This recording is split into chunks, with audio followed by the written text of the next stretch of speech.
Once upon a time, in a vast and prosperous kingdom, there was a wise and just king named Raja Veer Singh. His rule was known for fairness, but one thing set him apart: his unwavering commitment to the truth.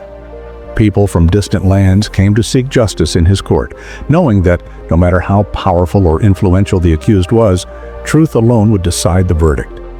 But little did the king know that one day his own belief in truth would be tested in a way he never imagined. Raja Veer Singh had inherited the throne from his father, a strong and courageous warrior who had expanded the kingdom's borders through conquest.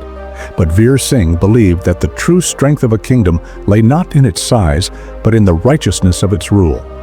From the very first day of his reign, he vowed to eliminate corruption and ensure that every subject, whether rich or poor, received justice.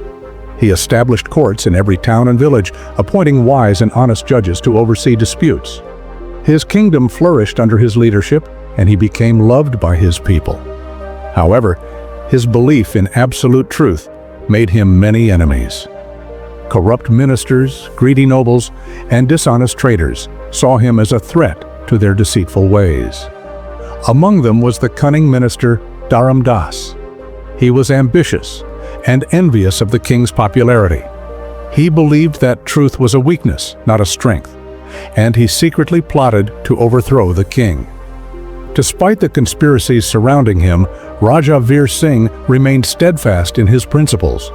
He often said, "A kingdom built on lies is like a house of sand.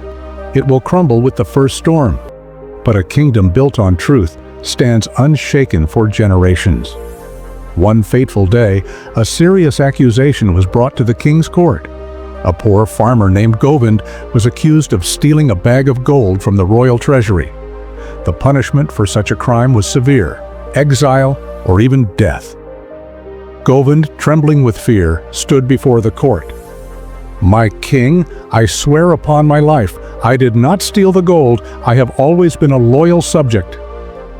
The ministers whispered among themselves, casting suspicious glances at the farmer.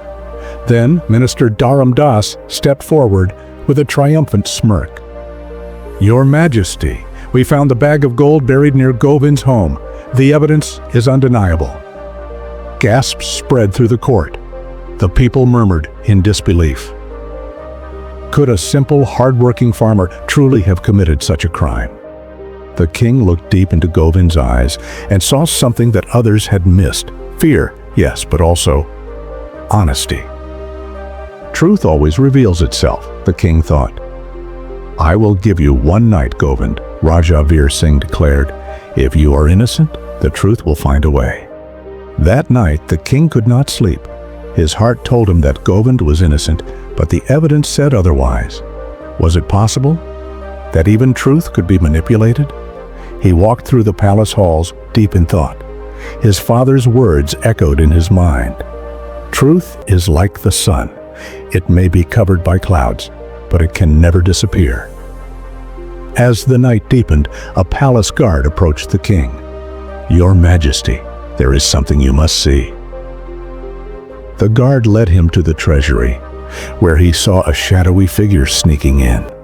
As soon as the figure noticed the king, he tried to escape, but the guards caught him. The thief was none other than a close aide of Minister Dharam Das. Upon questioning, the thief confessed. He had planted the gold near Govind's home under the minister's orders. The entire plot had been a scheme to discredit the king's sense of justice and shake the people's faith in him. The next morning in the court, Raja Veer Singh stood tall. "The truth has spoken," he declared. "Govind is innocent, but the true criminal has now been revealed." Dharam Das was brought before the king. Lies may bring temporary success, but they always collapse under the weight of truth, the king said. As punishment, the minister was exiled from the kingdom, never to return. The people rejoiced. Justice had prevailed once again. But the king knew this was only one battle. There would always be more trials ahead. Still, he vowed to never let deceit take root in his kingdom. Years passed, and Raja Veer Singh grew older. His hair turned gray, but his spirit remained strong. He had fought many battles, not just with swords, but with principles. As he prepared to pass the throne to his son, he called him for one final lesson. "My son," he said, "a kingdom may fall to war, a king may lose his power, but a ruler who stands by the truth will live forever in the hearts of his people." The prince listened intently and promised to uphold his father's legacy. And so Raja Veer Singh's name was remembered for generations. Not as a warrior, not as a conqueror, but as the king who proved that truth is the most powerful weapon of all. This story teaches us that truth, though sometimes difficult to stand by, always triumphs in the end. Many times in life, we face situations where lying seems like the easier path. But just like Raja Veer Singh, if we hold on to truth, we will earn respect, justice, and a legacy that lasts forever. So, no matter what challenges you face, always choose the path of truth. Because in the end, truth is the only thing that never fades away.